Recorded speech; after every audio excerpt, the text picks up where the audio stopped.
Well, we are back, guys. Sorry, I don't know what happened to kick off that last stream. If anybody was there, YouTube was acting a little funny. Nonetheless, another beautiful Friday, another beautiful day to be alive. Ladies and gentlemen, we are live. Thank you guys so much for joining us. Another cold day here in Chicago. You know, it's just sitting around that 50-degree temperature right now. We're getting close to May, and we're still dealing with that here. So hopefully that'll warm up for us soon. But 61 people already in the chat. Thank you guys so much for joining us again for another one of our Q&As.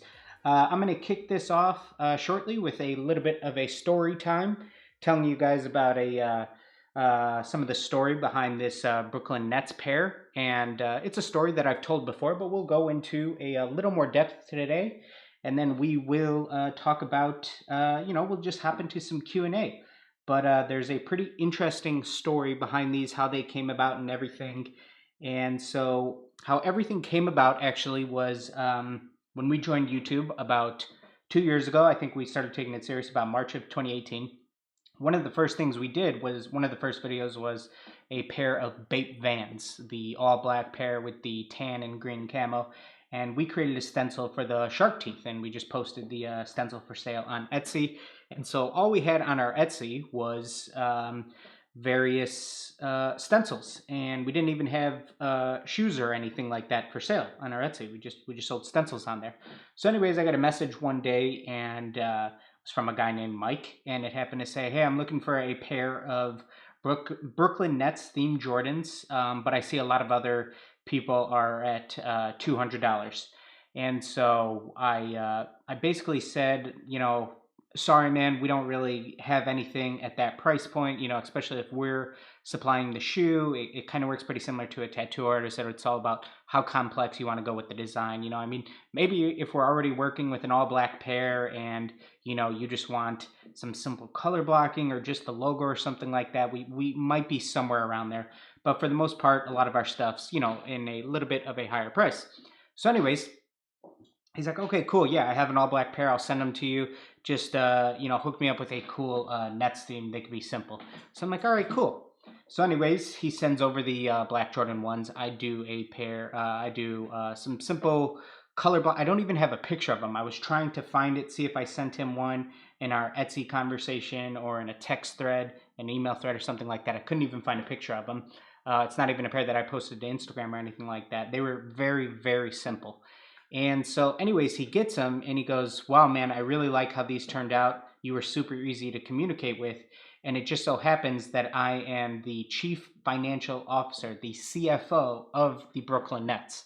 So when you actually go to the Brooklyn Nets website and you go to like the about, and it says the owner of the team, the president, like he was the fifth person down. He was the fifth highest person in the organization, the chief financial officer, Mike Zavodsky. He was on Forbes 30 under 30, I believe. And just a really well-connected dude. He had been with the Brooklyn Nets organization for 14 years. And this was back when they were still in New Jersey. He was with them. He's a Jersey guy. And so this was October, November, the start of the 2018 season. So about a year and a half ago. So anyways, I do a cool pair for him, and he's like, wow, these were awesome, man. We are going to be unveiling some City Edition jerseys coming up real soon that are inspired by Biggie's Coogee sweater. And so, there hadn't been any leaked mock-ups of them yet. Nobody had seen the jerseys. And he sent me over them, and he said, can we do another pair of Jordan 1s inspired by that? So I sent him a mock-up of this, with this, literally this pair. This is, the mock-up was just like this, where all of the Coogee print is, the Brooklyn Nets logo on the tongue tag, and some tiny little details. 1972, that's the year Biggie was born, and then the BIG on the other little back tab, and then we have 2018 City Edition on the inside. And so I made one pair for him, and he loved them. And right away after that, he said, okay, cool. I want to get 4 pairs for some of our like really exclusive season ticket holders, some important people that are season ticket holders every year. So we did 4 pairs for people he gave them out as Christmas gifts. So all of this is happening from October to December of 2018. And then right after that, he said, hey man, I'd love to fly you out to a game, and it'd be super cool to meet you, and you can meet some of the people that we gifted the shoes to. So I'm like, awesome. I'd love to come to Brooklyn. I had never been to New York before. And so he hooked me up with plane tickets, flight, room, hotel, everything. He said, I'll have 2 tickets if you want to bring anyone with or anything. So I brought my wife, Brittany, who was, let's see, Dexter was born in February. So she's about 7 months pregnant at the time, maybe 6 months, right before that threshold of where you're not supposed to fly anymore if you're far along in your pregnancy, but it was still considered safe. We talked to the doc and everything. So we went to Brooklyn and got to meet him, got to meet the people that he had the shoes for, and we got to actually sit courtside, like right underneath the rim. It was, as a lifelong sports fan, it was just one of the most unreal things ever. And so he brought us out there, and he didn't ask for anything in return. Everything up to this point had been paid for pairs. It's not like right away he started off like, can we do this for free and we'll guarantee this amount of exposure and all the stuff that you typically hear with a lot of deals and whatnot that I'm sure some of you guys have experienced in the past. And so it was just incredible right away. So I have some pictures to show some of that stuff, and then we'll continue the story. But let me go ahead and pull some of this stuff up here. Switch over. Okay, so here's the pair, obviously, the Brooklyn Nets City Edition Jordan 1. Some of the details, like I said, the BIG on the back tab. This is at Stadium Goods where they film sneaker shopping. Super cool store. I mean, they literally do have everything there. Super cool. Man, this is, just a sneakerhead's dream, seeing basically every shoe imaginable. Just insane stuff. So this is where I'm at, right underneath the rim. Literally right underneath the rim. Just absolutely insane. I remember him handing me the ticket stub, and you have to get checked through multiple levels of security to obviously get down on the floor and prove that those are your tickets. But such a cool experience. So after that, he had said, they love them. What if we release these to the public? How could we do it? How are we going to have a general price point to do everything? And it's not going to be that easy to sell incredibly expensive custom shoes to 20,000 people. So how can we get them to a fair price point and things like that? So here's a little flyer that the Nets posted on their social on netstore.com. Stop by the Nets swag shop from 1 to 5 tomorrow, February 21st, 2019, to purchase your pair of City Edition custom kicks and meet Dylan DeJesus from DeJesus Custom Footwear. Only 200 pairs total will be available. Please arrive early to secure your pair. So we did the black Jordan 1s, black Air Force 1s, white Air Force 1s, and white Jordan 1s. We had 200 pairs available of all the shoes, and it's just absolutely one of the most surreal experiences that I've been able to be a part of as a customizer. And so right away when I got there, they hooked me up with a cool custom jersey, of course, to match the shoes. This was the display in the little swag shop. The first time I went there, I ended up going back and forth between Chicago and Brooklyn, I think 4 times to promote the shoes and whatnot. It was this was the first game post All-Star break. Then we did like the final game of the season, which was pretty cool because that was where Dwayne Wade's last game was. It was actually in Brooklyn. So that was a big night. Carmelo was there, CP3, LeBron, obviously a lot of Wade's friends and former teammates and whatnot came out to support him. So that was cool. This is right outside of their, they call it their swag shop, where they have all their merchant stuff. Here's the white Jordan 1s. And so just an incredible experience. And one of the things that it's unfortunate right now aren't going on. I talked about this a little bit last week, but I didn't even realize so much when this whole thing started, where we were, had to shelter in place and stay indoors and whatnot. I was like, what, I work from home every day. It'll be fine. But then I realized some of the coolest things that I'm able to partake in are doing events like this and stuff. So I was using this shoe. This is the shoe that's in the thumbnail during the process of building up all of that color and all those layers. And I was like, what, let me tell that story in some more detail. And so the moral of the story is really, you never know. You never know who you're speaking to. You never know what email is going to come across your desk, and you never know kind of what networking opportunities people have that you might be talking with. So during a time like this, it's just a phenomenal opportunity to continue to network. You know what I mean? And being able to do that here in the chat, talk to all you guys, and it's just a great time. And I know that we're building up a cool community in here. I see you guys talking to each other all the time. It is absolutely incredible stuff. And so yeah, you never know the connections that other people have, and go figure that the CFO of a billion-dollar franchise would be messaging you on Etsy. You know what I mean? Just go figure. Who would guess that when I don't even post shoes for sale on Etsy? So this is also another reason why I'm always a big proponent of just post your shoes in as many places as possible. You know what I mean? Post them on eBay, post them on Etsy, create a personal website. Obviously, promote yourself on Instagram, Facebook, Twitter, TikTok. You know what I mean? Just put yourself out there, and you never know who's going to come across your page. I know you may think like, well, I'm my biggest on Instagram, or I'm my biggest on Facebook, whatever the platform is. It's you just never know when somebody might scroll across your page on any given app. So just try to promote yourself on all of these platforms that you have available to you. So that's my story for the day on how all of these came about. So let's go ahead and hop inside the chat and see how everybody is doing. All right. CW Custom says, how has the C word, I think I'm not allowed to say that on YouTube. I think they might demonetize it. Been affecting your shoes and business, Dylan? Surprisingly enough, my prices aren't too high, so people finally have time to get a custom by me. All about profit margins. Thankfully, you know, I do work from home, so I'm able to continue to do that. I've been able to stay busy.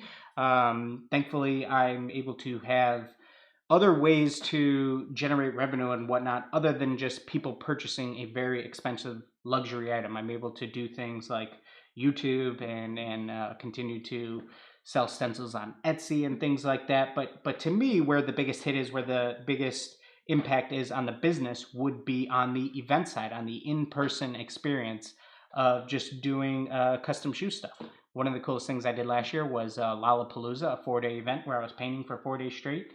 And just right now, companies, organizations, since they're not having events, they're not able to reach out to customizers to come and do live painting and things like that. So hopefully once all this is over, that is one of the things that I'm most looking forward to. That, like, in my head, I'm thinking that organizations, companies, everybody's going to be looking to have the biggest, the biggest and baddest events once all this is over. People are going to want to return to having fun, hopefully, and hopefully that will include contacting customizers to come and do live things and opportunities like this. This is, you know, I mean, it's if I could go back in time and tell 19-year-old Dylan that one day you'd have the opportunity to sell shoes inside of a basketball stadium, I wouldn't even believe it. You know what I mean? And so hopefully once all this is over, we'll be able to get to some really cool stuff like that, for example. So let us see here. Let's see. Jack George says, when you mentioned pricing shoes to the public, did you weigh the work to price value, or did the nets eat the price so the shoes could be sold at a reasonable price? So the Jordan ones we sold for $349, and the Air Force ones we sold for $329. Now, both of the shoes, even talking with higher ups, we were not able to get a Nike wholesale deal. Even talking with people who have legit connections, we still weren't able to get a wholesale deal. So we had to pay essentially retail prices for the Jordan ones and the Air Force ones. So, you know, anywhere from $90 to $110 or whatever the case was. So, you know, we were profiting anywhere from, $250 to, $200 to $250 per pair. And so, yeah, obviously that's not necessarily the price point that I'm at if I'm just doing a one-of-one pair. But because we were talking about, opportunity to do something as cool as this, and essentially repeating, 200 pairs, doing the same thing over and over, of course, that's going to speed up the workflow. But yeah, we went a little bit. I count my initial price point was $100 higher. I had originally said $449 in $429, but they after discussions and negotiations, we went down to there, and there was still plenty of room to make profit. And of course, doing the same thing over and over, taping all the shoes the same way, laying down the same colors. Of course, each pair is one of one in its own way. Each pair is unique where all the patterns lie.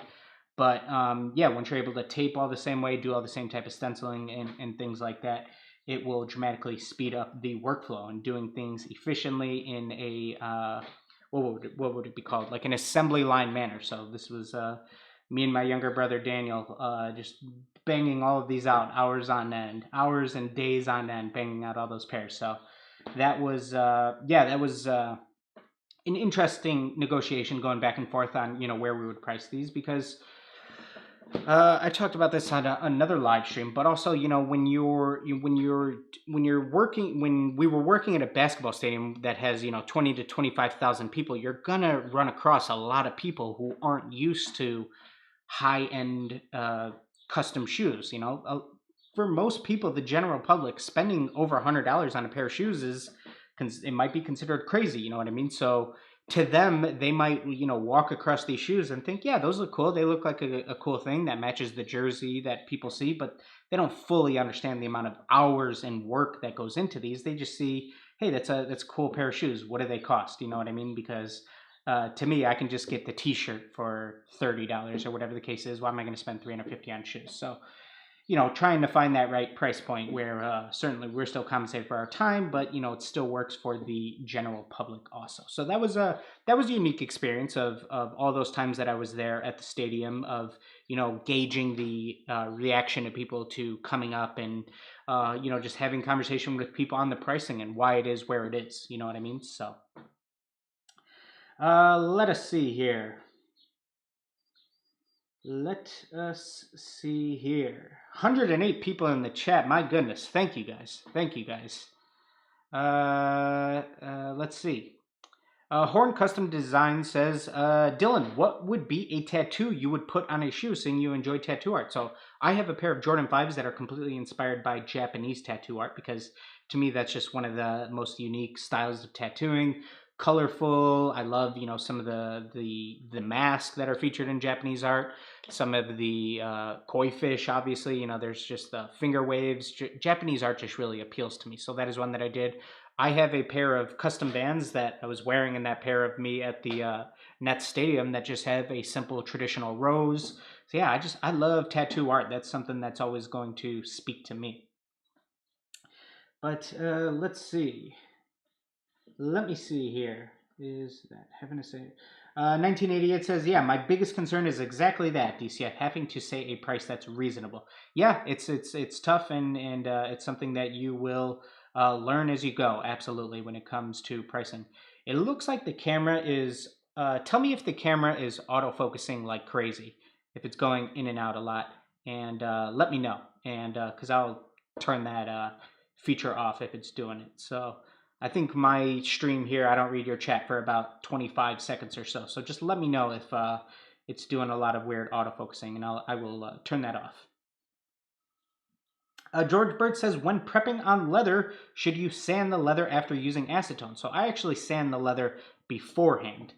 Some people might think that the sanding is a little bit of an unnecessary step, but to me, that's really going to help, especially if you're doing something with vinyl. Your paint's really going to bond. You're not going to have to worry about the vinyl peeling up any of the paint, and so sanding does a big job when it comes to really making the shoe durable. It says that I'm blurry. Okay, so let me go ahead and try to get it to just focus on me. Give me 1 sec.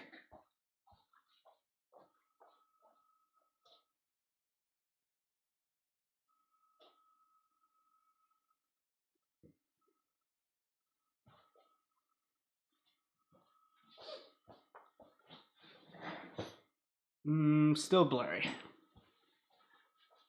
Sorry, guys. But this is what happens when you're live. This is what happens, folks. Okay, let's see.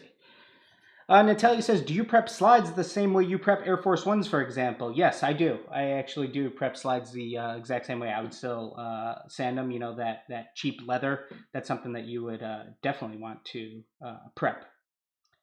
Let's see. Dragon Sin YGO says, do you have an LLC and do you write all your materials off on your taxes? So yes, I am an incorporated business. I actually am in S corporation rather than an LLC, but that was because when we formed it, there was going to be there was another partner in the business, so we didn't just do an LLC. We did a S corporation.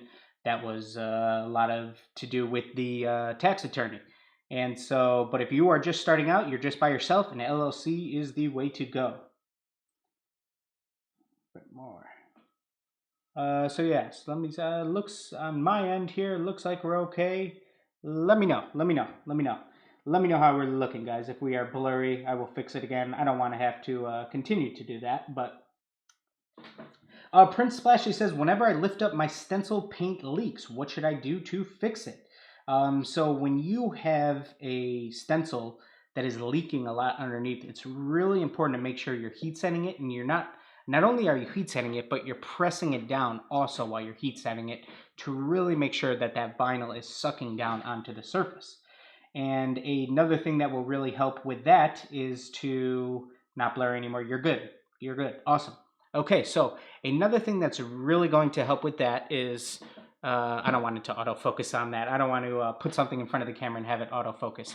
But whatever the color is underneath your vinyl, spray that color first. So let's just say, for example, here, I don't want to change the autofocus of the camera, but here we have a black tongue tag and then we have the white Brooklyn Nets logo.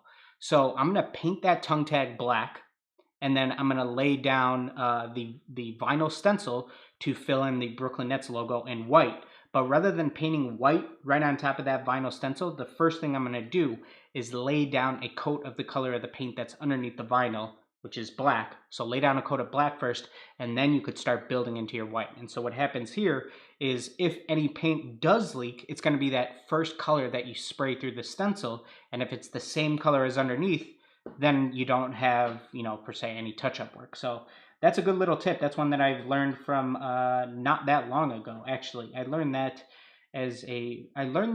tip from, that's a tip that, who uses it? People that, I saw it on Instagram for somebody who was doing striping while painting drywall in a school.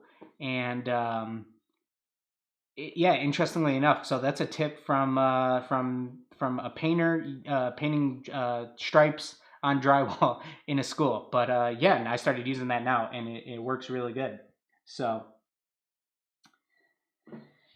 yep, let's see. J Station Custom says, why when I use the toothpick method, it scrapes off the paint? That absolutely should not be happening. You might be pressing down a little bit too hard if your toothpick is scraping anything off. Your paint might not be dry also. That's another thing to consider. And you also just might not have prepped enough. Like the paint isn't bonding to the surface, so that's why it's scraping up. So that should not happen. Let's see. Adrian Horner says, do you think it is okay to have many styles as a customizer? Yes, so I think that there's two ways that you could approach it. You could be one artist. You could take the approach of being a jack of all trades, a master of none, where you can just kind of handle anything that comes your way. And, you know, it's something that I always compare to, you want to be able to handle any tattoo that comes in your shop. I'm always going to compare shoe customizing to tattooing. So you don't want to have to turn away any customer that walks into your tattoo shop because you're not capable of doing the tattoo. You might want to turn people away because you flat out don't want to do that tattoo or whatever the case may be, but you don't want to have to turn them away because you can't do it. So in my opinion, you want to be able to tackle anything that comes your way. But there is absolutely the other idea of really gaining an identity as a customizer to where you become known for a specific style and a specific theme. And just one of the customizers who's most well known for a very specific style is Chad Can Color. He has, you know, you consider it that old school kind of tattoo, just style where instantly you look at a pair and you know it was done by Chad, and any theme that comes his way, he's going to do it in his style. And so that is absolutely an option to go. And, if people really dig your style, it might be a quicker way for you to essentially blow up and get well known for a signature style. So that is absolutely an option for you to be able to pick either of those. So Super chat from CW Customs. Thank you, buddy. Really appreciate you supporting the channel in that manner, man. Thank you. Those really go a long way, guys, in supporting the channel. And of course, it goes right back into us, upgrading our equipment and things like that. So thank you so much, buddy. Really appreciate you as always. Always a very loyal follower of the page. Always tune in to every live video. Always comments on every video. Thank you for that, buddy. We appreciate you. Let's see. Prince Splashy says, I'm trying to find the best finisher. Which one would you recommend? So my 3 go-to ones are going to be the Liquid Kicks finisher. Great stuff. The Angelus matte finisher, another good one. And then the Krylon matte spray. But if I had to say just one, right now the main one that I've been using for six plus months is going to be the Liquid Kicks matte finisher. I love that stuff. Really good. Really good. Let's see here. Trevor Robertson says, how many football players have you done cleats for? And if you were selling a shoe to an average customer, how much money would you tell them it would cost? So Trevor, I've probably done, if I had to tally up all the various NFL players over the, how many years I've been doing NFL players, probably 4 or 5 years now. Probably somewhere around 200 different players, and probably around, I don't know how many pairs. I can't even count. I've lost count. I mean, just last year alone, we had a 20-day stretch where we had to do 80 pairs. So football season is absolutely our busiest time. So hopefully we are. Hopefully the NFL is able to have their season and things go as planned. But yeah, that's one of the tough parts about all this craziness is that we don't have sports right now, and sports are one thing that keep us extremely busy for sure. So the follow-up to that question, or the second part of the question, was what would I tell an average customer if they asked me how much a pair was? So my simple explanation is that it works very similar to a tattoo artist. I first need to know how complex the design is that you want to do. Or if you just flat out want me to freestyle a certain theme, which is absolutely okay too. You just need to tell me the theme, certain things you absolutely may want incorporated into that theme, and then I can give a little bit more of an accurate price. But if somebody just says, hey, what is your price range? I would say for the most part, if you're supplying the shoes, we're going to be somewhere around maybe 400 to 800. If I'm supplying the shoes, who knows? We might be using a $100 Jordan 1, or we may need to track down a 10-year-old pair of Jordan 3s that work best as the base for the theme that could cost us $300 to $400 before we even paint the shoe. So that is where it could be. Another super chat from Horn Custom Designs. Thank you so much, buddy. Greatly appreciate that. Thank you. I think this might be the first time I've seen you here in the chat, so thank you so much for joining us, supporting the page in that way. Really appreciate that. Let's see. Something about compete one-on-one. Let me try to find this. Let me try to find this because this sounds cool. You should hold a shoe contest like Paint Wars or Sneaker Wars. Yeah, that is absolutely something that we have wanted to do for a long time. I kid you guys not, Jason and I have been talking about that concept since we started YouTube. Of course, we would need to find a way to have the budget to do it. So that is for the first and foremost thing of, we of course would want to handle everything on the production end to look a certain way and whatnot. So how do we get people who have busy schedules like customizers to have the budget to fly them out here to Chicago and do, this one-on-one competition, or have it very similar to an Ink Master style show where, maybe it starts with 10 to 15 people and, each episode someone gets eliminated. You guys have seen these style of shows. They've been around for 20 years. Survivor, The Bachelor, all of these elimination type shows. How cool would that be with sneaker customizing and then having a live finale with a 10-hour battle or something like that? But yeah, just the budget is the biggest part, and because it just wouldn't work the same if we just said, here, we want to have two of our moderators, Colin Customs and Repsy Banks,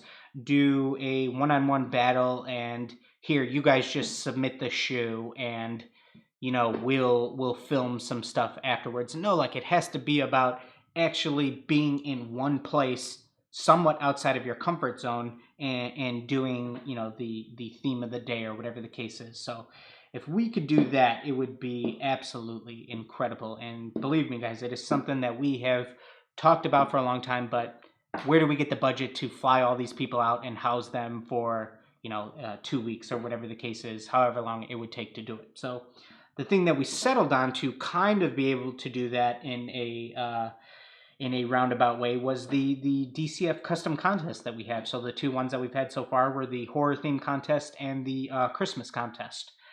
And both of those huge turnouts, just absolutely incredible. And it's so cool to see that people were interested. But yeah, how do we get, how do we do it even more in person and things like that? So something that I promise you guys, we have long time considered, and we're not shelving it. We're just going to continue to try to find ways to be able to do it. But, we would have to take a lot of times out of our schedule to do it. We would, like I said, have to compensate the artist somehow to come out and do something like that. So yeah, what a cool idea. What a cool concept that could turn out to be. So let's see. Marvin Pacheco, hopefully I said that right, says, what's up, my brother? Shout out from Long Beach, California. Hey, which stencil cutter do you use? Greetings from here in Chicago. I've been to Long Beach a few times. One of my childhood friends lives out there in Long Beach, so I've visited him a few times. I love Long Beach. Super cool. When you get out of Chicago and you just get to experience that insane Cali weather for a week or however long we were there, it is absolutely incredible. So we use a Silhouette Cameo 2 and a Silhouette Cameo 3. So both of those will work. A Cricut Explorer or a Cricut Air will do a similar job, but the Silhouette is the one that we have used for many years now. Prince Splashy says, I'm so confused. I keep hearing Too Soft everywhere. What is it and what does it do? So I'll quickly touch on the Angelus additives, which the three most typical ones are going to be Too Soft, Too Thin, and Too Hard. So we'll start off with Too Soft. Too Soft is what you mix into Angelus leather paint to make it adhere and bond to softer materials such as fabrics, nylons, prime knits, things like that. So if I was painting any of the suede nubuck panels on this shoe, I would mix in Too Soft at a 1-to-1 ratio so that the paint would actually bond a little bit better to the softer materials. If you just paint them with regular Angelus paint, it's really going to stiffen up and it's really going to lose that natural texture of the material. And if we're talking about something like a Yeezy V2, it's really going to stiffen up. It's not going to flex as well anymore. And you can actually experience paint cracking on softer materials like mesh and things like that if you don't use Too Soft. So that's what Too Soft is for. Too Thin is used to thin out your paint so that it can run through an airbrush. That is its main and only purpose. That's really the only time that you'll use Too Thin. Another time that you might use it is if you have some older paint, you left the cap open for a long time or something like that, and it thickens up. Then you can use a little bit of Too Thin to just thin it out a little bit. Too Hard, the product that I use the least out of any of them, is for painting hard, porous, non-flexing surfaces, so something like the back tab of a Jordan 3 or a Jordan 4. Something that does not move at all. It has zero flex. Too Hard is absolutely not to be used on a midsole or something like that. Just because, a midsole is hard, that doesn't mean that you want to put too hard on it. It's not as literal as that.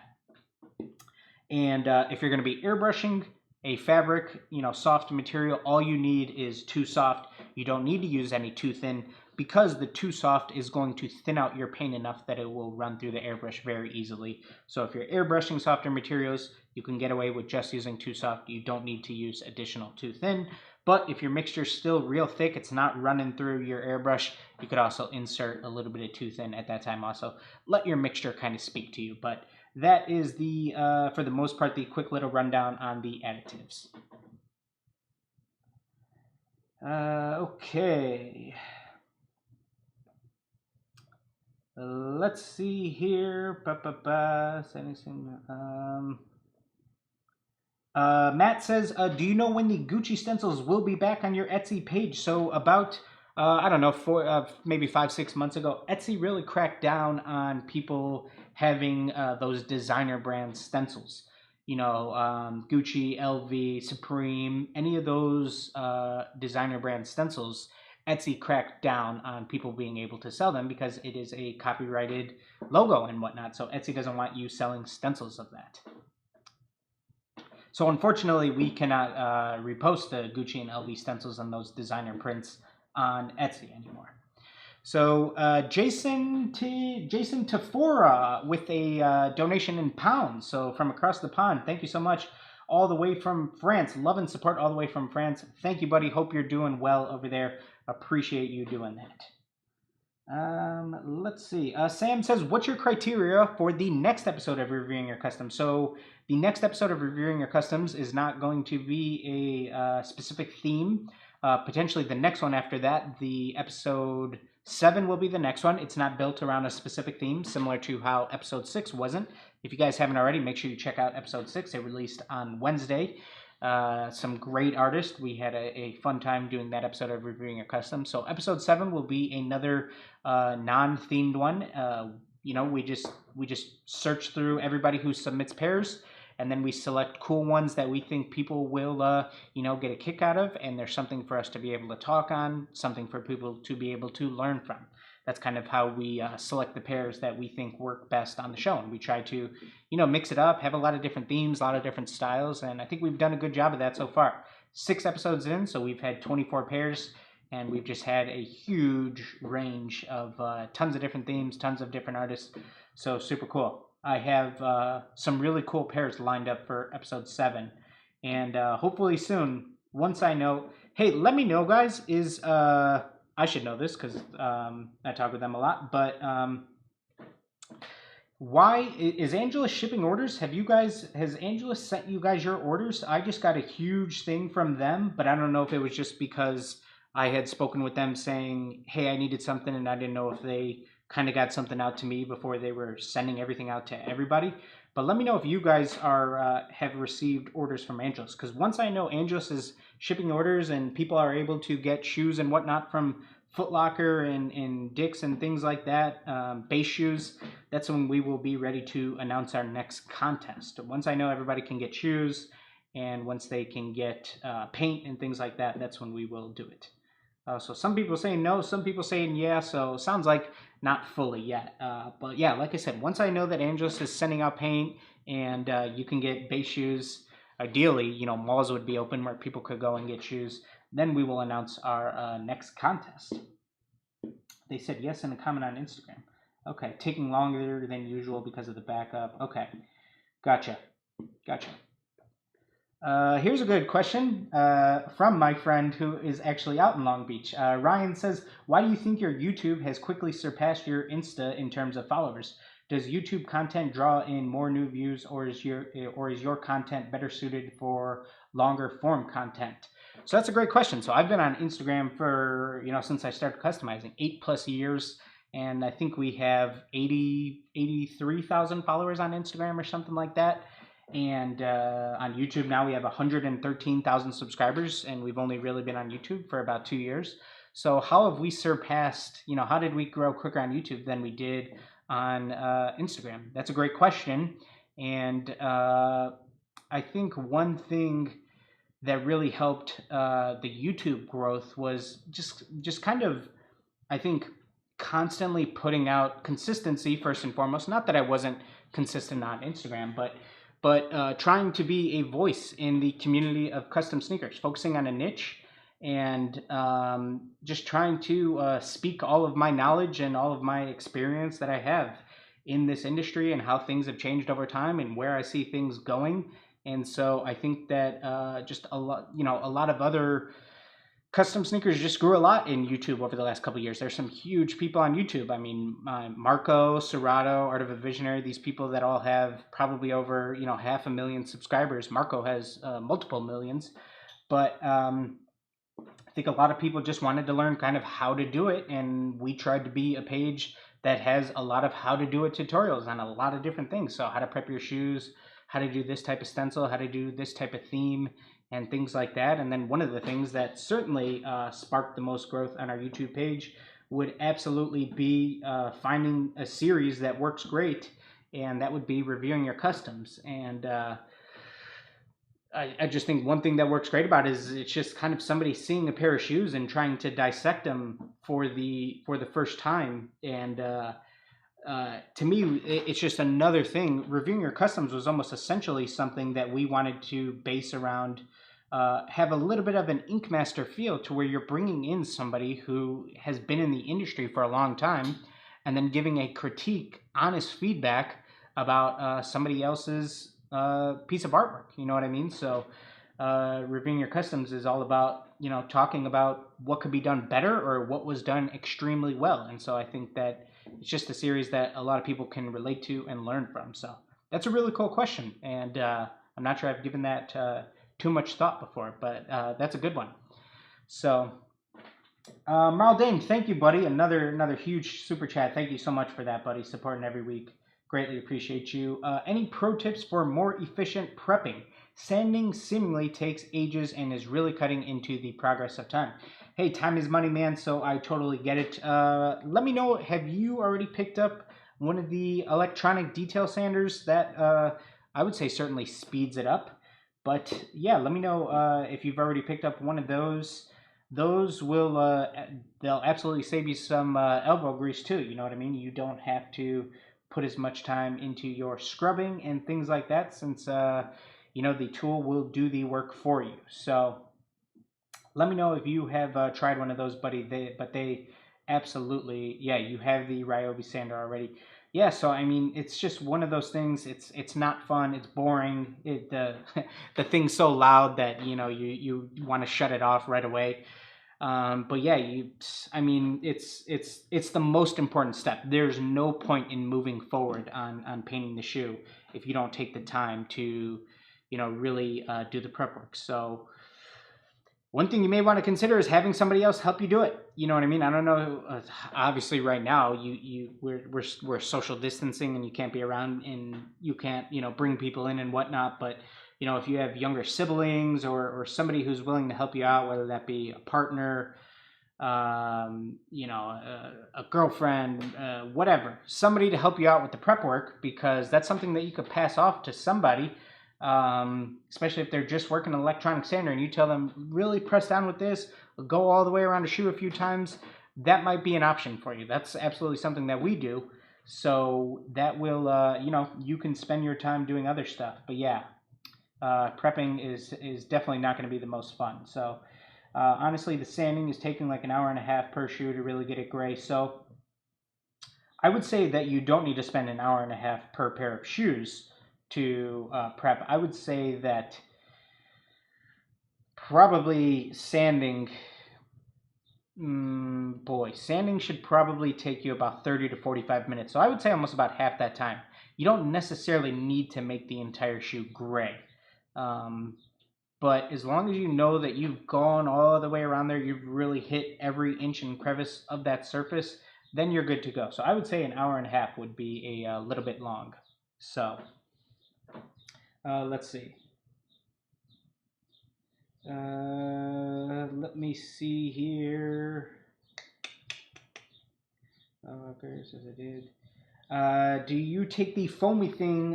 Do you take off the foamy thing on the sander? Yeah. So a question that I get a lot is how do you get? I can't find high grit sandpaper in the adhesive pads. So the adhesive pads stop at really coarse grits. I don't know if you can find the adhesive pads above like 200 grit, which is still too coarse to put on the shoes in my opinion.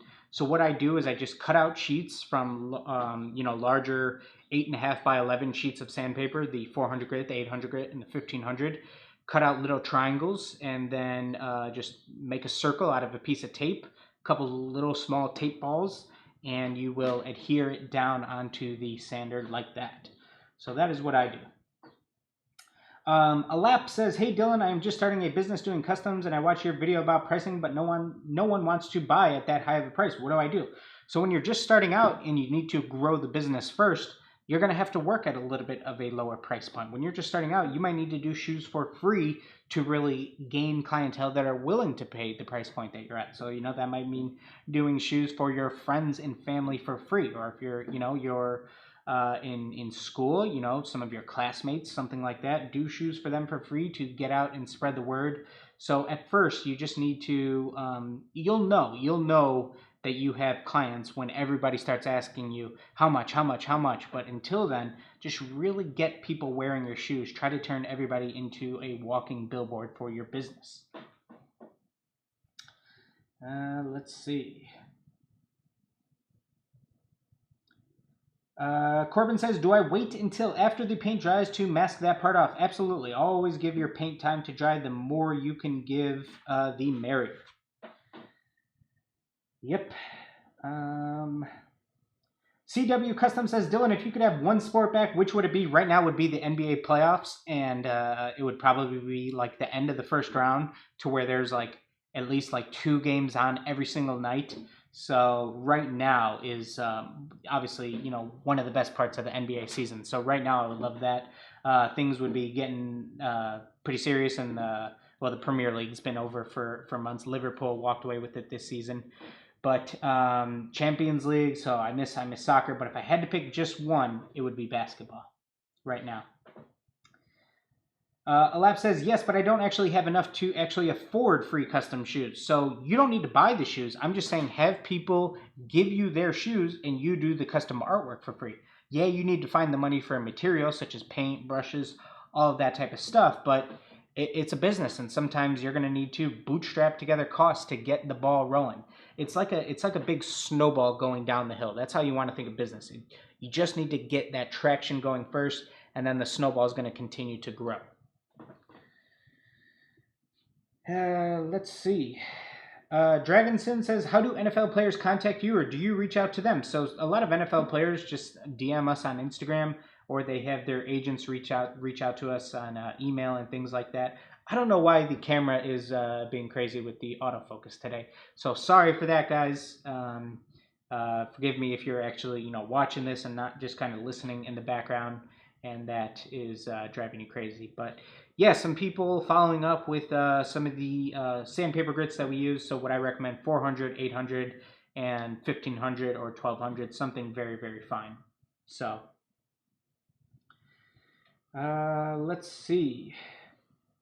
Anaya Cloud says, can you do more tutorials? You are great at your job. Absolutely. We always have more tutorials coming. I believe we have a tutorials playlist here on YouTube, which I think has like 42 videos or something like that. So pretty crazy.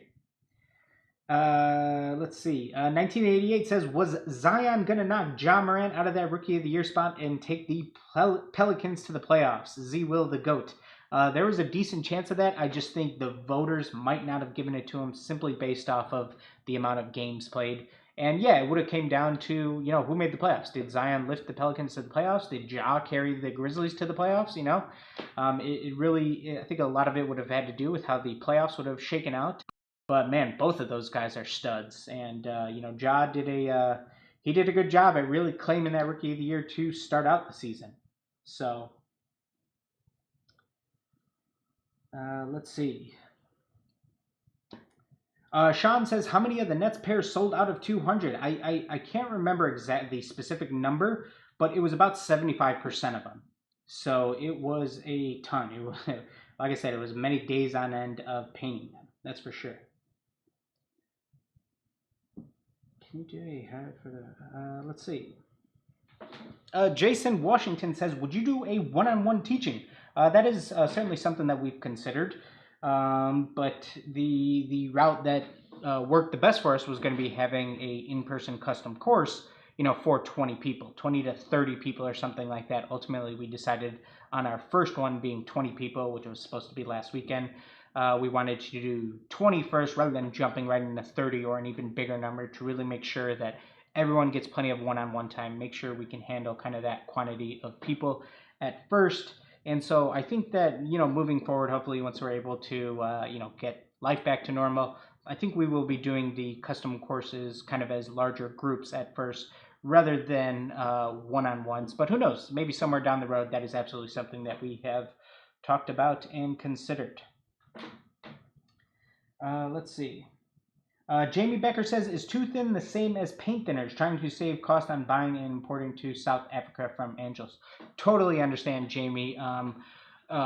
Certainly you know this already, but what I recommend is, it's going to cost a lot of money to get that, all the custom duties that you have to pay and whatnot. So just try to save up and make sure you're purchasing, as much as you can for a while, that you're not going to need to reorder anything for a bit. I do not recommend a regular paint thinner that painters might use on. That's more of like a chemical rather than too thin, which is specifically formulated to work with the Angelus. Now, if you had to use something and you couldn't use too thin, I would not recommend thinner. I would recommend something like, maybe you could find an airbrush medium from another company like Golden or Liquitex, maybe. Maybe over in South Africa, you might be able to find one of those potentially. So I would use something like that before using a paint thinner.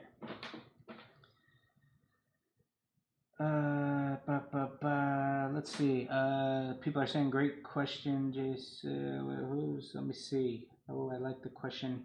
Let me see.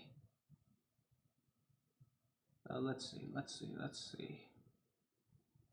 Where's the question? What are people saying is the great question? Trying to scroll it and find it.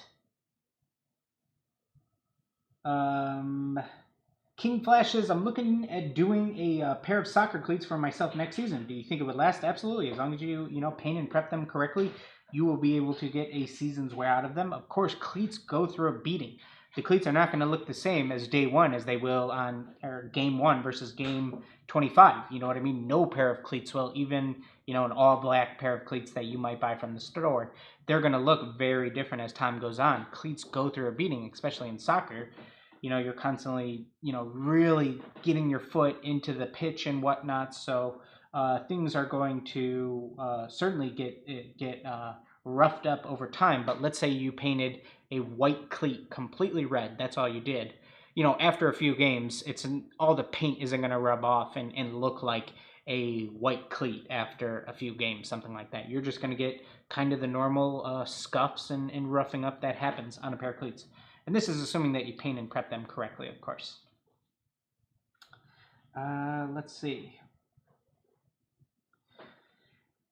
Some people asked about refusing. Where did the question start with? I like the question. Have you ever declined a custom? Sounds super rare. Yeah, so I very commonly will recommend other customizers for people who might come to me to get sometimes simple themes or things like that.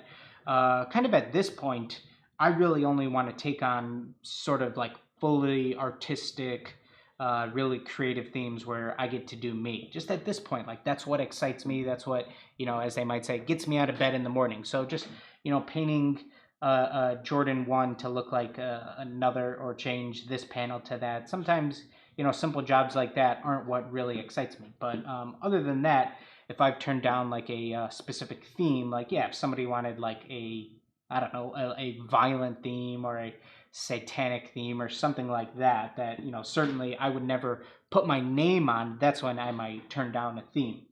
But yeah, just during those cases, I might recommend another customizer, like, here, go check him out if you want, something simple like that. And if somebody just wants something simple, they may view it as easy to do, so they might not want to pay a high price point to start with, which, I value my time. So rather than even telling them, here, it would cost this price, and then being like, well, that's something simple. Why does it cost so much? I'm just going to say, here, I have somebody else that I could recommend to you that would be willing to take on that job. So, Alap says, can you do a custom donut themed slides? I can absolutely do them.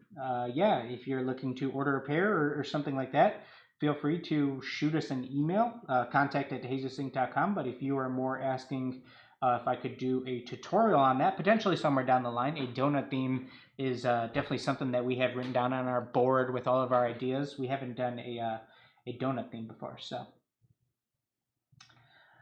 Gonzalo says, "Have you ever designed a stencil from using the Cameo?" Yeah, so I use the Cameo, the Silhouette Cameo, and I create all of the stencils in Photoshop and then load them into the Silhouette Studio.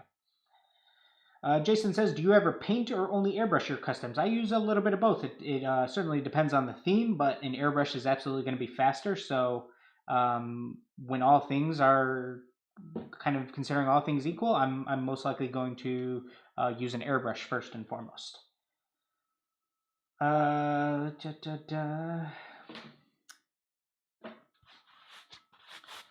Let's see here.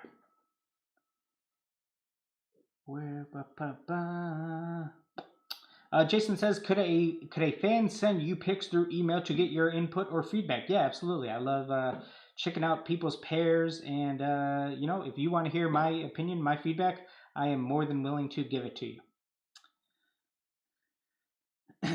Anaya Cloud says, is sketching your custom before actually painting a good idea, or should I just start on the custom? Absolutely. Sometimes it's always a good idea to do a mock-up if you need to further develop the theme, or you want to have a little bit better of an idea of where you're going to take it. But sometimes it's also sometimes that can also harm you, and you could spend too much time kind of in that pre-production phase, and sometimes you just need to dive right in, and that is the best way to get started.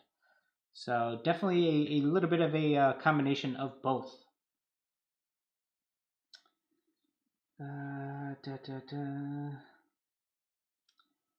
Gina, yeah, shoot me an email to contact@thejesusinc.com, and I will look over pictures of them.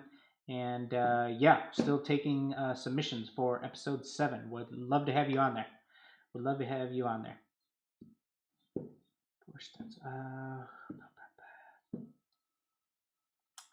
Maldane with another great question. Where do you see yourself in 5 years? Do you feel like you are stagnating at all, or still very excited every day? So this is a very common question, kind of, when you talk to anybody about business, the classic 5-year business plan. What do you see yourself doing in 5 years? It's something that's so funny because as I've been in this now we're not that far away from almost 2 of these 5-year spans. I'm not that far away from coming up on 10 years. I painted my first shoe September and October of 2011. So about a year and a half from now, we'll be at 10 years from when I first painted my first shoe. And during any of those years, year 1, year 2, year 4, year 7, if you would have said, where do you see yourself in 5 years? I would have had a very different answer. Or what is your 5-year business plan? I would have had a very different answer. Even if you would have asked me a year ago, I would have had a very different answer. So where do I see myself as of now? What are the things that excite me the most with custom shoes is really where we could take this YouTube page. Hopefully we'll be able to continue to grow it. Of course, we're going to do everything in our powers to continue to grow it. And who knows where the custom sneaker industry as a whole is in 5 years? Who knows? Things like Sneaker Wars and Paint Wars, these shows that are doing custom shoes. Who knows what else we'll be able to change and revolutionize this industry, and hopefully we'll be able to maybe have put our stamp on the industry. So yes, I still absolutely love it every single day. During a time like this, I've talked about kind of in the last 2 streams, it's hard to say as of the last month or 2, have we made ginormous leaps as a business? Well, it would be hard for me to say yes, we have during a time like this, because some of the things where I've really felt we've grown the most as a business over the last few years is doing in-person events and things like that, outside of me just constantly painting every single day, painting one-on-one shoes, end over end, doing that every single day down that hamster wheel. Doing these in-person events are something that can that have really grown our business. So hopefully we're able to, I sound like a broken record, but hopefully we're able to get back to those as soon as possible. And those are the things that really excite me on where we can go over the next 5 years as a business. The Red Magic, Mel from the Red Magic says, how did you install the spray paint duct, or did you have someone install it? So thankfully, when I remodeled my basement to be the DCF studio, we actually had a gas meter right in that corner, and my town that I'm in was phasing all of the gas meters out from inside the basement to outside of your home during a 2-year period. And that happened to be at the time that we were remodeling. So I contacted the town and they happened to send somebody over to take the gas meter from the inside of the house to the outside of the house. And there happened to be one of those little square window blocks in that corner that that the gas meter led to outside.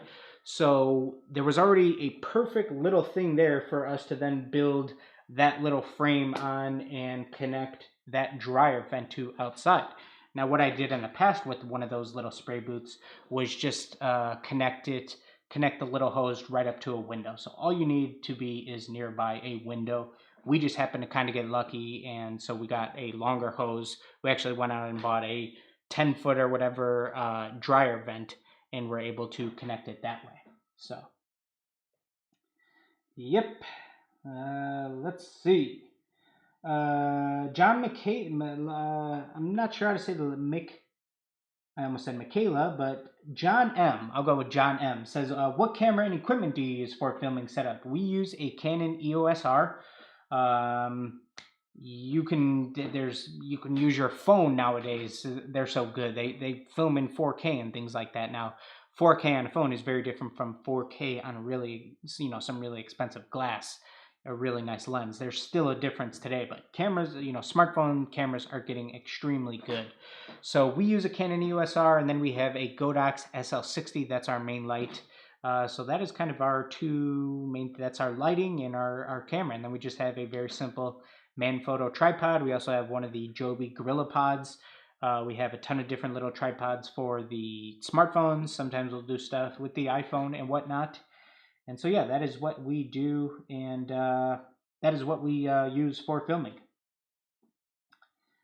Let's see.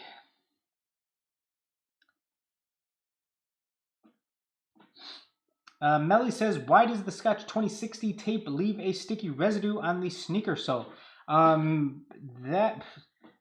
Thankfully, the Scotch 2060, the green hard surface masking tape works wonders for me. I never get any residue left behind. I don't leave it on the sneaker sole. What I use for the soles is going to be the Pro Tapes crepe paper.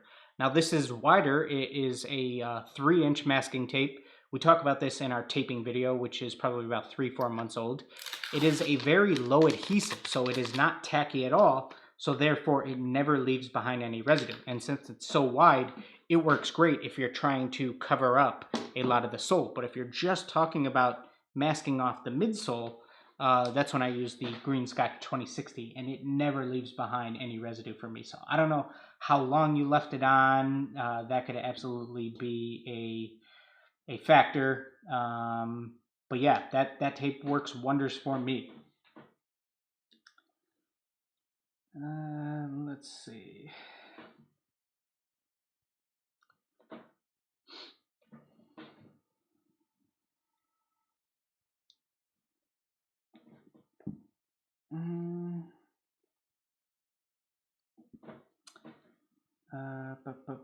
Gonzalo says, what do you recommend as a good background for Galaxy Customs when shooting final product? You can do something as simple as cement. That's not a bad one. If you want to get crazy and really put in the extra time, you could definitely do a completely black backdrop. That, of course, would work good for Galaxy. So yeah, those would absolutely be the ones that I would consider. I probably wouldn't do. Grass is never bad. Grass always works great. It doesn't necessarily fit the theme the best, but green grass is really going to work well up against some blue and purple Galaxy print. So those are definitely ones to consider. 08 Rain in 08 says, when using GAC 900, do you need to heat set each layer or just the last coat? Each layer. You want to give some dry time in between each layer, and you definitely want to do some heat setting between each layer. Gavin says, do you recommend only using a black base color on a Galaxy Custom? There's a lot of different ways that you can do a Galaxy theme. One common way is you could start with an all black base, then start to do some of your stencil work in a white, and then build some of the color on top of that white. That is absolutely a way you can do it. Or, something, if you look at like the Galaxy foam posits from like 2012, those are a little bit different of a galaxy print because they really don't have as much of the black in the background. So those, when we used to, since I've done so many of them, when we would paint shoes to look like the Galaxy Foamposite specifically, we would really have a lot more of a royal blue base rather than starting off with the black base. So, you know, like a royal blue into purple / maroony type fade. So those are kind of the two different ways that you could go about doing a cool Galaxy design. Let's see.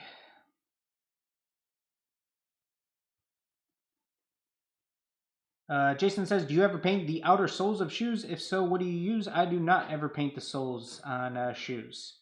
They will crack basically no matter what you do. I haven't found anything that works. I know you could try Sole Saver, Sneaker Shield, Scratch Resistant Sealer. There's so many things that you could try, but none of it works for me. None of it's going to hold up long term, in my opinion.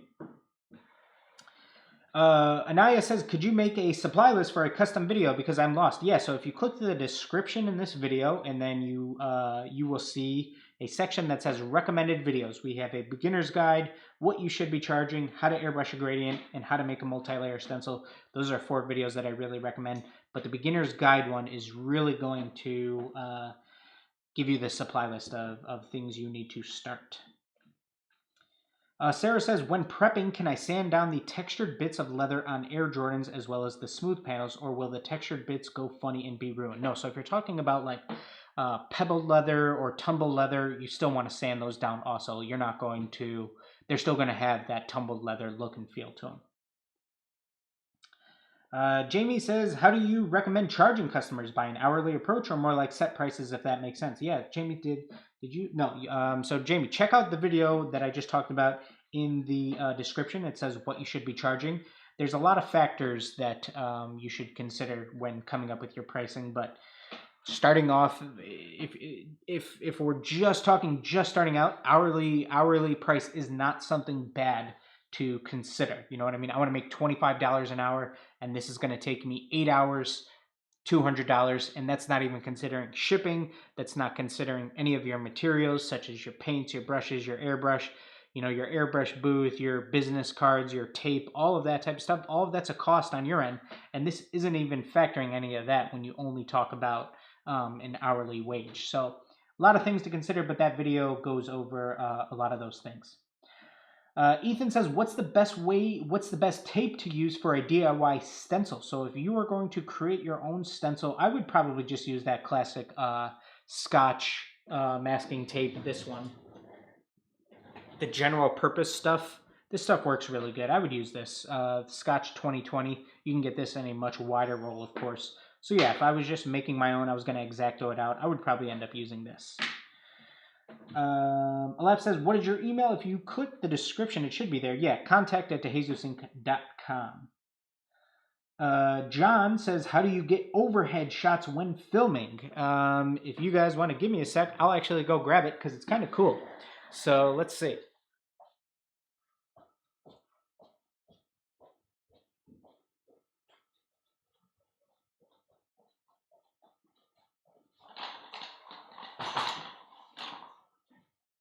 So the one reason that I don't necessarily tell every person to run out and buy one of these right away is because they're really big. They take up a lot of space. So this is called a C-stand. What it does is it works in this way that you can control this, and then you can control, there's all these different heads that rotate. You can make this go way higher, way lower, things like that. And then over here at this head, we can control all the different ways that the camera is. So in some of our videos, you'll see this thing directly over my shoulder, and sometimes it'll be out of frame. We'll lift it higher up and you won't see it. So this thing is awesome, super cool. You can get so many unique angles with something like this, but it's really big. It takes up a lot of space. So if you're just working in a spare bedroom or tiny space, it takes up a lot of that space. So that's why I don't tell everybody to run out and buy one of those right away.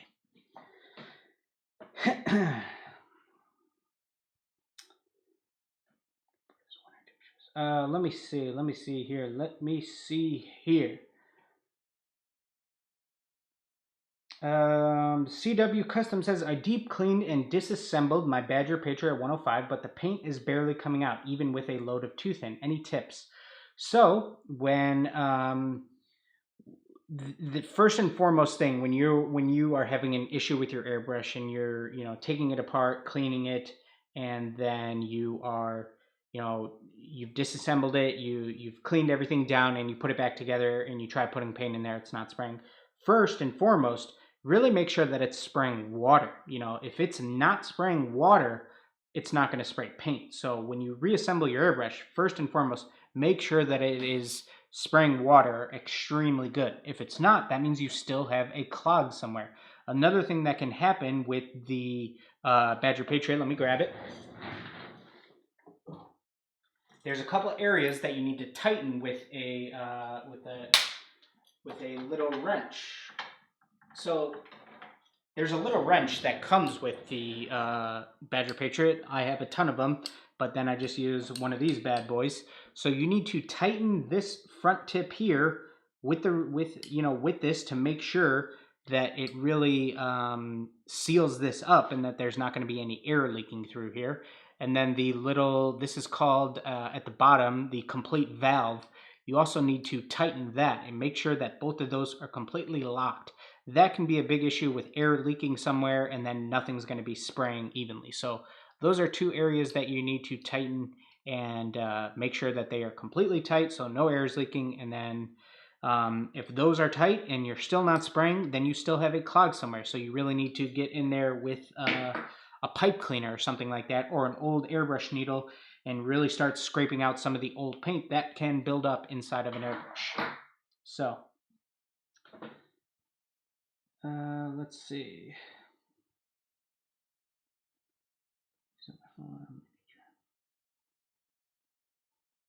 Let's see here. Naya says, how do you do DIY soles on Jordan 11 different colors, but it looks blended so the orange to red doesn't look so bad? Oh, so you're trying to do a gradient on the soles. That's not easy because dye is tricky to work with. So how I would do that, if I was trying to create a gradient with dye, that's not an easy task. So what I would do is I would have pure orange all the way at like the back inch, and then I would have pure red all the way in the front inch of the sole, and then every little increment, every inch or so, I would be having a different combination of the dyes in between, because to me that's the only way that you're going to be able to even somewhat seamlessly blend dye together on a sole. So yeah, I would have 100% orange right here dye, and then 100% red dye up here, and then as we move down it would be 90% red and 10% orange. And then over here we'd have 90% orange and 10% red until all the way we're in the middle where we have 50% orange and 50% red. So that's how I would go about it, but that is not a easy way to go about it. Sam says, let me see, where does the question start? Do you have the customer pay for shipments? Is there a cheaper way to deal with shipping? Yeah, so if you check out our shipping video from a few weeks back, it's a pretty long video, but at the end we get into the shipping software that we use. So we use a website called Shipping Easy. It is free. If you want it to be, you can do somewhere up to, I don't know, it's either like 100 shipments per month or something like that until you have to pay for it. And you most likely don't have 100 shipments per month. That's the 3 a day. So more than 3 a day, I mean. And so yeah, you get a little bit of a discount than just taking it to the post office or FedEx or UPS or something like that. And for the most part, with everything we talk about in that video, we average around $10 or so per pair to ship it priority mail almost anywhere in the States. So, and then I know you followed up with, do you charge your customer for that? Totally up to you if you want to charge them the $10 or so, or do you just bake that into the cost that you give them up front? So, yeah, that is a good question. But okay, guys, it is 6 o'clock. We're loading. Are we live? It's showing we're paused over here on my end. Okay, looks like we're good. looks like we're good. So I'll take another question or two to wrap up the day. Thank you everybody for joining us. Hope everybody is able to continue to stay safe. Hopefully we're all able to get back to normal soon. Hopefully everybody has a good and safe weekend. But let's see, we will answer another question or two here in the chat. Thank you guys so much for joining us and hanging out with us today. Let's see. Of course, always like to answer new people joining us in the chat or questions that we haven't answered before. So let's see.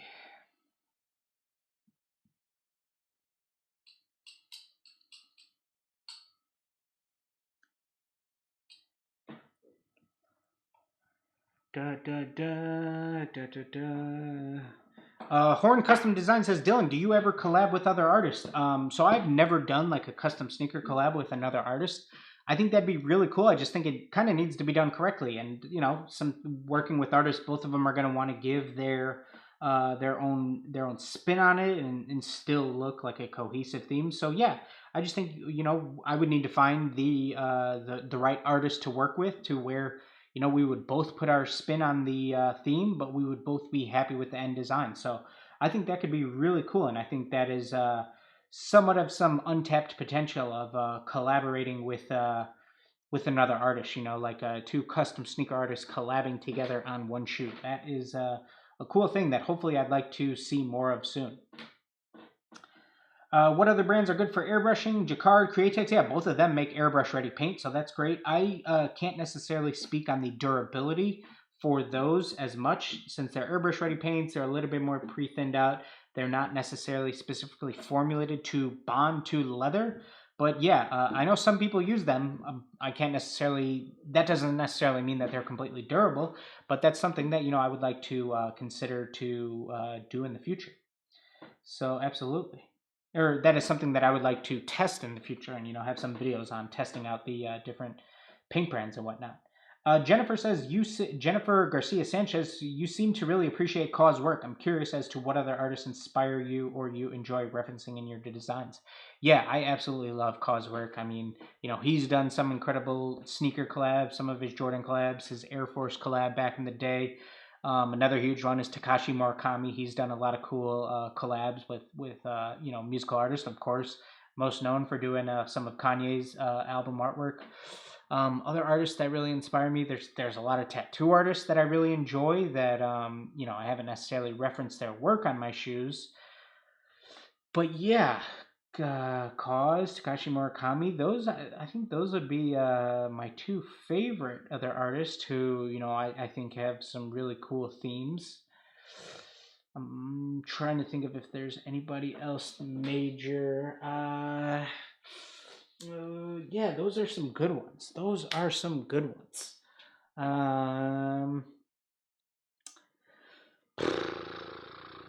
Oh, that's a good question. I would love to think about that one more, but that's a great question. But yeah, Cause and Murakami, those are some of my favorites. So, all right, one more question, guys. One more question. Let's see here. Let's see.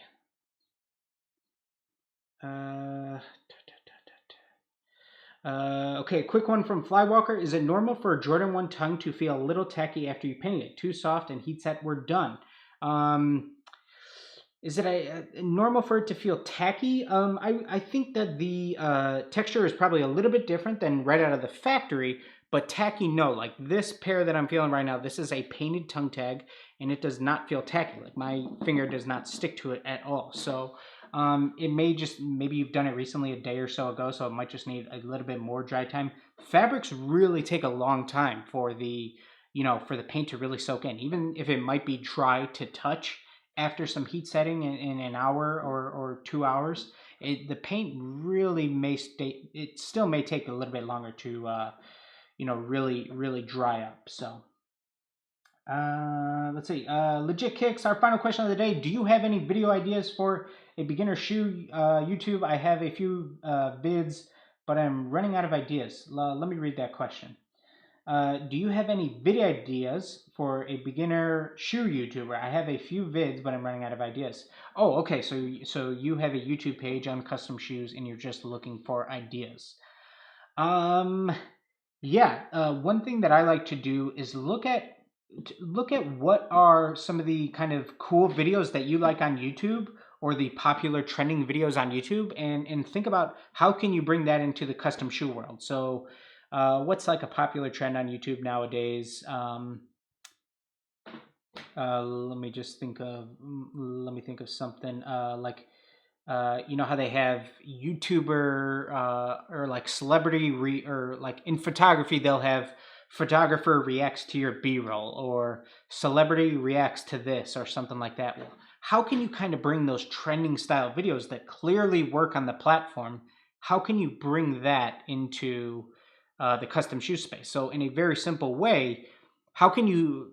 This is the simplest way to put it. How can you borrow from other genres and bring that into the custom shoe world? So that's absolutely something to consider when, you know, maybe you're fresh out of ideas. Hey, I've done all the custom shoe themes I can think of. Now I need new YouTube ideas. We'll go and borrow from other genres. That is absolutely what I would consider. So that will be it for us, guys. Thank you so much for joining us for another DCF Live. As always, I really appreciate you guys tuning in. You guys sending in super chats. It goes a long way. It means the world to me. Thank you guys so much for continuing to support us. If you haven't already, make sure you check out episode 6 of Reviewing Your Customs. Hopefully, like I said, very soon we will be able to announce the next DCF custom contest. And I want to tell you guys that we made some significant progress on the PDF that we have very slightly talked about in the last couple live streams, but we put in a lot of hours this week on that PDF. It's really coming along. I am super proud of it. I've put a ton of work into it, and it is going to bring an immense amount of value to you guys. So I really can't wait for you guys to get this and start applying it and be able to learn from it. And you know, it's just something that I'm really proud of. So really looking forward to getting that into your guys' hands and onto your phones so you guys can let me know what you think about it, because feedback is everything. So thank you guys so much for tuning in. As always, I appreciate you guys. Stay safe. Have a great weekend.